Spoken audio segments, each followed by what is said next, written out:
बिस्मिल्लाहिर्रहमानिर्रहीम। अस्सलाम वालेकुम नाज़रीन, मैं हूं डॉक्टर अली और आप देख रहे हैं मेरा फेसबुक और यूट्यूब चैनल। नाज़रीन, पहले पाकिस्तान, फिर बांग्लादेश और अब इन तीनों ममालिक के दोस्त मुल्क तुर्की के ऊपर एक बड़ा हमला या हादसा। नाज़रीन, तुर्की को बड़ा झटका लगा है कि उनका एक बड़ा ही काबिल एतमाद जंगी तैयारा जो दुनिया के अंदर जितने भी इस वक्त इस्तेमाल हो रहे हैं, उन तैयारों के अंदर इस तरह का कोई भी आज तक बहुत कम हादसा हुए हैं, लेकिन तुर्की का जो तैयारा है ये फिजा के अंदर फट गया है। ये हादसा हुआ है, ये हमला, इसकी ताज़ा तरीन अपडेट, ये तैयारा कहाँ से जा रहा था और इसके मामलात क्या थे, ये तमाम तर डिटेल्स आप जानेंगे। जबकि दूसरी जानिब नाज़रीन, भारतीय शहर जोधपुर के अंदर खौफनाक धमाके और धमाकों के बाद जो भारतीय एयरफोर्स है उसकी खतरनाक परवाजें पाकिस्तानी सरहद के करीब नोट की गई हैं। इसकी ताज़ा तरीन अपडेट जो है वो भी आपके साथ हम शेयर करेंगे। अगले 2 दिन बड़े अहम तरीन करार दिए गए हैं। भारत किसी वक्त भी कोई मिस एडवेंचर करने की कोशिश कर सकता है। इसकी ताज़ा तरीन तफसीलात आप जानेंगे। वीडियो की तफसील में जाने से पहले अगर आपने हमारे इस चैनल को सब्सक्राइब नहीं किया हुआ तो आपसे गुजारिश है काइंडली इसको सब्सक्राइब कर लें और बेल आइकन को जरूर दबा दें ताकि हमारी आने वाली वीडियो सबसे पहले आप तक पहुंच सकें। नाज़रीन, हम आपके शुक्रगुजार हैं जो आप हमारे वीलॉग्स को देखने के लिए वक्त निकालते हैं और कमेंट सेक्शन में अपनी मोहब्बतों का इजहार भी करते हैं। नाज़रीन, इस वक्त आपको पता है कि जो मुस्लिम ममालिक है उसका इत्तेहाद होने जा रहा है। जो मुस्लिम नाटो इत्तेहाद है उसके हवाले से तमाम मुस्लिम ममालिक इस वक्त पाकिस्तान की तरफ देख रहे हैं। और जिस तरह से मैंने आपको बताया था कि पाकिस्तान के जो फील्ड मार्शल जनाब आसिम मुनीर हैं, उनकी जो ताहयात एक फील्ड मार्शल का जो टाइटल उनके पास मौजूद है, लेकिन अभी जो नई तरमीम हुई हैं उसके तहत कोई भी ओहदा जो है वो उन्हें गवर्नमेंट ऑफ पाकिस्तान की जानिब से सौंपा जा सकता है, क्योंकि वो रिटायरमेंट के बावजूद बावर्दी जनरल जो हैं वो फील्ड मार्शल होंगे।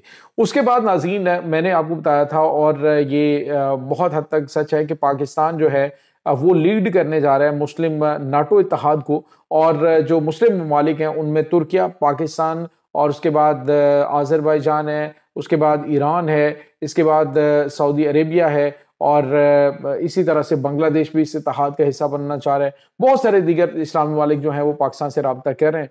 तो मुमकिन तौर पे इस मुस्लिम नाटो इत्तेहाद की जो कमान है वो जना आसिम मुनीर के हवाले की जाए। और इस वक्त नाज़रीन जो सिचुएशन पैदा हुई है वो इन मुस्लिम ममालिक के ऊपर जो है वो एक दूसरे के खिलाफ बदएतमादी पैदा करने की भरपूर कोशिश की जा रही है। नाज़रीन, पाकिस्तान के अंदर इस्लामाबाद में खुद कुछ धमाका हुआ, उसके बाद 3 धमाके जो है वो बांग्लादेश में हुए। बांग्लादेश में बसेस को निशाना बनाया गया, जिसके बाद जो इसकी क्रिसमस की तकरीबात हैं और दीगर तकरीबात हैं उनको मनसूख कर दिया गया। तो भारत की जानिब से पाकिस्तान में भी और उसके बाद बांग्लादेश में भी ये दहशतगर्दाना हमले करवाए गए हैं, क्योंकि इसके शादियाने भारत के अंदर बजाए जा रहे हैं, जी के बड़ी और अहम तरीन कार्रवाइयां हुई हैं। और नाज़रीन, इसमें भारत को कराए के जो कातिल हैं, जो कराए के जो दहशतगर्द हैं, वो मिलना कोई मुश्किल काम नहीं है। अफगानिस्तान जो है वो ऐसे नमक हरामों से भरा पड़ा है जो अपने जो पैसों के लिए सब कुछ बेच डालते हैं। अब आप अंदाजा लगाइए नाज़रीन कि ये सब कुछ हुआ और पाकिस्तान अभी तक सब्र तहम्मुल का मुजाहरा कर रहा है।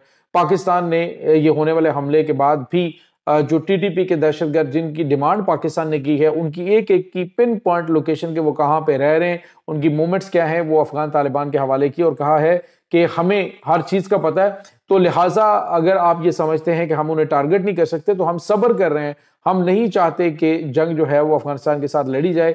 तो आप जो है वो इन दहशतगर्दों को पाकिस्तान के हवाले करें, इनके खिलाफ कार्रवाई करें।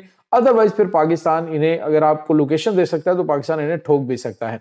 अब नाज़रीन, जो बड़ी और गैर मामूली खबर आ रही है वो ये है कि तुर्किया का एक जदीद तरीन नाज़रीन ये कार्गो तैयारा है और ये C-130 ये नाज़रीन हरकुलस तैयारा इसे कहा जाता है। और ये जो C-130 है ये अमेरिकन जो लॉकहीड मार्टिन उनका बनाया हुआ तैयारा है और ये बड़ा ही ट्रस्टवर्थी, बहुत ज़्यादा काबिल एतमाद समझा जाता है कार्गो तैयारों में।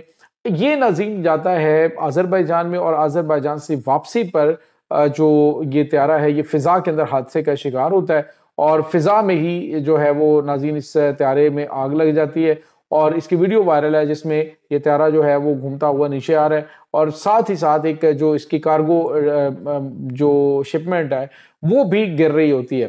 तो उसके बाद ये नाज़रीन तैयारा जो है ये जॉर्जिया के अंदर जो है वो हादसे का शिकार हुआ है।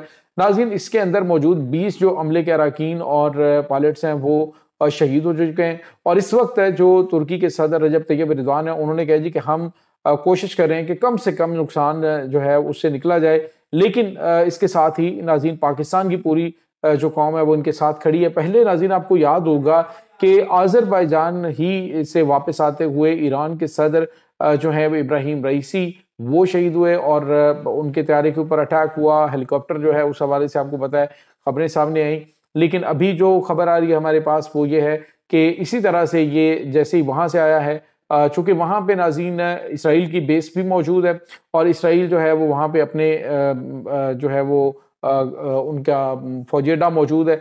तो मुमकिन तौर पे एक जो मुस्लिम ममालिक हैं उनके दरमियान एक यूं कह लीजिए कि बदएतमादी पैदा करने की कोशिश की जा रही हो। अदरवाइज इस पे तहकीकात हो रही हैं। अभी तक इस हवाले से कोई खबर नहीं आई कि इसकी वजह क्या थी तैयारे के तबाह होने की, लेकिन इसे फिलहाल हादसा करार दिया जा रहा है। लेकिन नाज़रीन दहशतगर्दी जो है इस हवाले से उसको भी बिल्कुल इग्नोर नहीं किया जा सकता। बहरहाल जो शहीद होने वाले लोग हैं इस पर पाकिस्तान और आज़रबाईजान और तुर्की उसके तमाम के तमाम जो लोग हैं वो अफसरदा हैं, परेशान हैं। और ये एक बड़ा मैसेज भी हो सकता है मुस्लिम ममालिक के इत्तेहाद को कि अगर ये इत्तेहाद आगे बढ़ता है तो लीडरशिप जिस तरह से आपको पता है पहले पाकिस्तान के एक बड़े मारूफ लीडर जो हैं वो भुट्टो साहब, उन्होंने भी ये इस तरह की कोशिश की थी तो फिर वो सारी की सारी लीडरशिप जो है उसको एलिमिनेट कर दिया गया था तरीके से। बिल्कुल इसी तरह से लगता है कि इस तरह की भी कोई गैर मामूली कार्रवाइयाँ जो है वो की जा सकती हैं। दूसरी जानिब नाज़रीन एक और बड़ी और अहम तरीन खबर आ रही है और वो खबर है कि भारतीय रियासत जोधपुर जो है ये बेसिकली नाज़रीन जोधपुर का जो इलाका है ये राजस्थान के करीब है और वहाँ पर खौफनाक धमाकों के हवाले से रिपोर्ट किया गया। कैसे खौफनाक धमाके थे कि कई किलोमीटर दूर तक इसकी आवाज़ सुनाई दी। दरवाज़ों की खिड़कियाँ जो हैं वो यूं कह जी के कई जगहों पे वो टूट चुकी हैं। इस वक्त नाज़रीन जो सूरत हाल है वो ये है कि भारत की जानिब से कहा जा रहा है जी कि ये जो धमाके पहले दिल्ली के अंदर, फिर उसके बाद मुख्तलिफ जगहों पे फरीदाबाद के अंदर इन्होंने बड़े पैमाने पे जो धमाका खेज मवाद है वो पकड़ने का दावा किया और अब जो है ये कह रहे हैं जोधपुर के अंदर धमाके और नाज़रीन रात को जो फ्लाइट डाटा रिकॉर्ड है उसके मुताबिक पाकिस्तानी सरहद के करीब भारतीय जो जंगी तैयारे हैं उनकी गैर मामूली मूवमेंट जो है वो देखी गई है। भारतीय जो ड्रोन्स हैं उनकी भी मूवमेंट पाकिस्तानी सरहद के करीब देखी गई है। लेकिन पाकिस्तान में चूंकि डार्क मोड में था और चीज़ें जो हैं वो नज़र नहीं आ रही थी, लेकिन इस वक्त पाकिस्तान कुछ गैर मामूली तैयारियां कर रहा है। लेकिन जो जानने वाले हैं वो कहते हैं जी कि इस वक्त जो सूरत हाल है वो ये है कि भारत अगले 2 दिन के अंदर पाकिस्तान के ऊपर हमले की घिनौनी कोशिश कर सकता है। नाज़रीन पाकिस्तान इस वक्त मुकम्मल तौर पर न सिर्फ भारत के खिलाफ तैयार भी है, बल्कि मैं ये समझता हूँ कि अगर भारत के हवाले से ये खतरा हुआ तो पाकिस्तान मुतअद्दिद महाजों पर भारत को भी एंगेज कर सकता है, भारत के अंदर तक घुसकर इसको निशाने इबरत बनाएगा। ये नाज़रीन इस वक्त ताज़ा तरीन अपडेट चल रही हैं। इस तमाम सूरत हाल के बारे में आपका क्या कहना है? कमेंट सेक्शन में अपने ख्यालात का इजहार जरूर कीजिएगा। इंशाल्लाह बहुत जल्द मिलते हैं एक नई वीडियो में, तब तक के लिए अपना बहुत सारा ख्याल रखिएगा। अल्लाह वारिस।